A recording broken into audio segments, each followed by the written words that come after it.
Hello प्यारे बच्चों, नमस्कार। आप सभी का स्वागत है। 5 फरवरी आ चुकी है नज़दीक और देखिए आप लोगों के लिए पेपर का पूरा सॉल्यूशन यहाँ पर मैं लेकर आ गया हूँ। कौन से पेपर इस पेपर में कौन से क्वेश्चन आपको देखने को मिलेंगे और कौन से ऑब्जेक्टिव टाइप क्वेश्चन मिलेंगे, इन सभी प्रश्नों को एक बार ज़रूर याद कर लीजिएगा।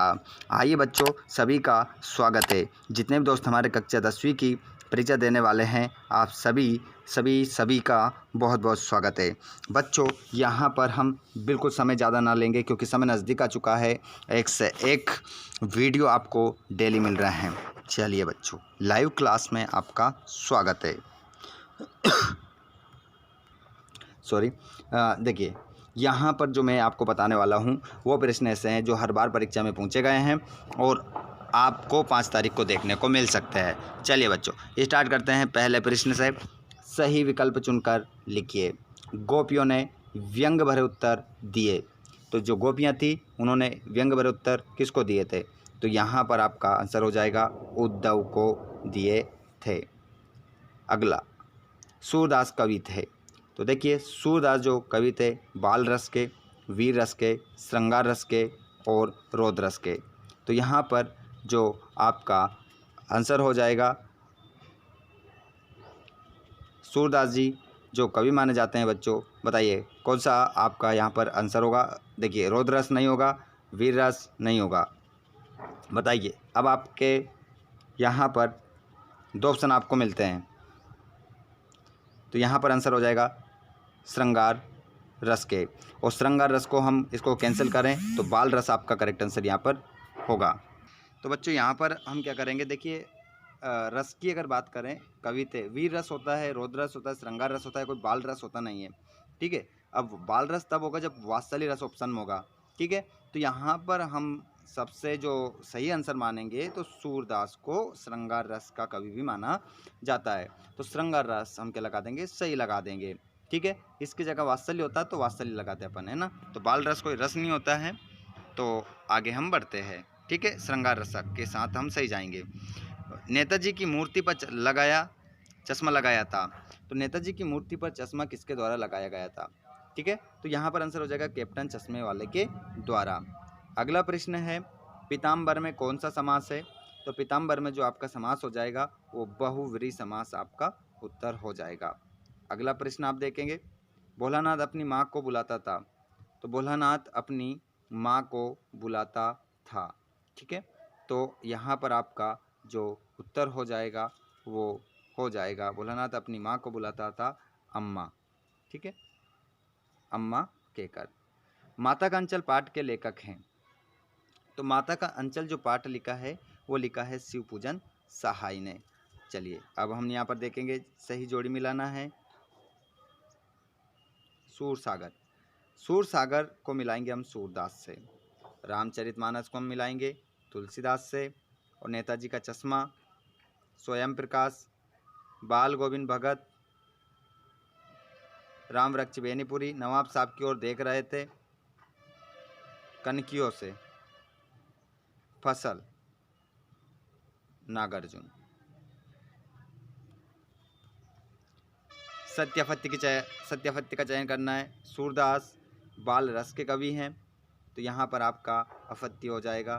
सूरदास बाल रस के कवि हैं, तो इसका आंसर क्या हो जाएगा? असत्य होगा। अगला क्वेश्चन, छाया मत छूना जयशंकर प्रसाद की रचना है। अफत्य। दोहा चंद में 30 मात्राएं होती है। अफत्य। लखनवी अंदाज यशपाल की रचना है। सत्य। बाल गोविंद भगत कबीर को सांप मानते थे। सत्य। और नवाब साहब खीरे को नमक मिर्च के साथ खा गए। असत्य। अगला है प्रश्न नंबर 4, रिक्त स्थानों की पूर्ति कीजिए। रिक्त स्थानों की पूर्ति कीजिए। गोपियों को लक्ष्य कर लिखा गीत कहलाता है। तो गोपियों को लक्ष्य कर लिखा गीत कहलाता है, तो ये कहलाता है बच्चों भ्रमर गीत। उद्धव ने गोपियों को की शिक्षा दी? योग की। बाल गोविंद भगत के भक्त थे कबीर के। बुढ़वा बेईमान मांगे करेले का चोखा। कटाओ पर किसी भी का ना होना उसके लिए वरदान है। तो कटाओ पर किसी भी का ना होना, क्या ना होना? दुकान या बाजार?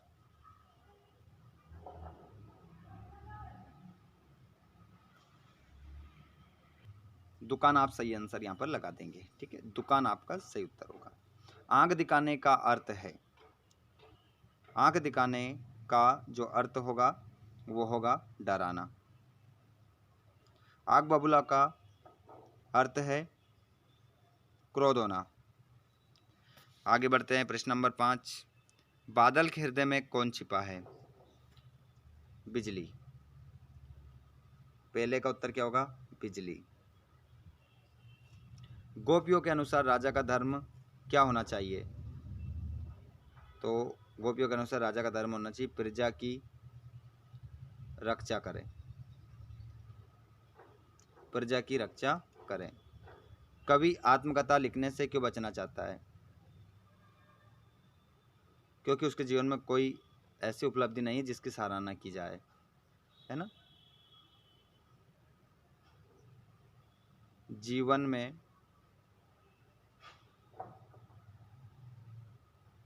कोई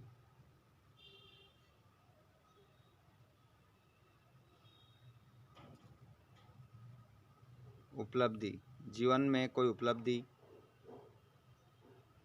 नहीं है जिसकी सराहना की जाए। सेनानी ना होते हुए भी चश्मे वाले को लोग कैप्टन क्यों कहते थे? क्योंकि उसके मन में देश प्रेम की भावना का होना, है ना। देश प्रेम, देश प्रेम की भावना का होना। भगत की पुत्रवधु ने अकेला क्यों नहीं छोड़ना चाहती थी? क्योंकि भगत जी संसार में अकेले थे।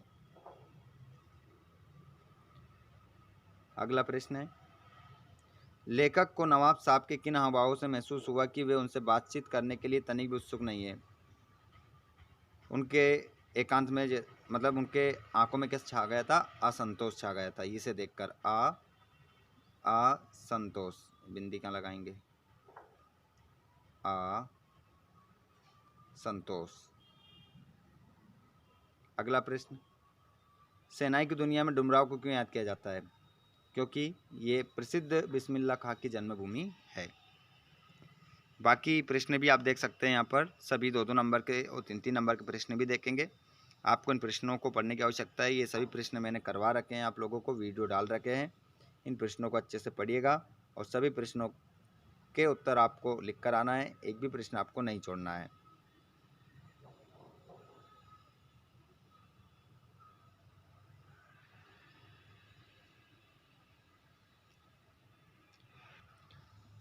पूरा क्वेश्चन पेपर है वात्सल्य रस की परिभाषा उदाहरण सहित, उपमा अलंकार की परिभाषा उदाहरण सहित, तत्पुरुष और कर्मधारय समास में अंतर के साथ देख सकते हैं। प्रश्न नंबर 18, 19, 20, 21, 22, 23। ये पूरा क्वेश्चन पेपर है। देखिए एप्लीकेशन कौन सी करेंगे आप? स्थानांतरण वाली कर लीजिएगा, ठीक है। और निबंध भी देख सकते हैं यहाँ पर आप, 120 शब्दों तक आपको निबंध लिखना है। विज्ञान का चमत्कार, विद्यार्थी जीवन में अनुशासन, किसी एक विषय पर आपको निबंध लिखना है। तो यहाँ पर ये क्वेश्चन पेपर आप लोगों के लिए बहुत ही मदद करने वाला है पेपर में, तो आप इसको ज़रूर लगा कर जाइएगा। और इसमें से जो भी प्रश्न आपको चाहिए तो कमेंट बॉक्स में बता दीजिएगा। टेलीग्राम चैनल को भी ज्वाइन कर लेना, जिसकी लिंक डिस्क्रिप्शन में है। वहाँ पर ये PDF आपको मिल जाएगा, अच्छे से स्टडी कर लेना, ठीक है। धन्यवाद आप सभी का। अगली क्लास आपको जल्दी मिलेगी, तो सभी चैनल को सब्सक्राइब करके घंटे के बटन कॉल पर ज़रूर रखिएगा।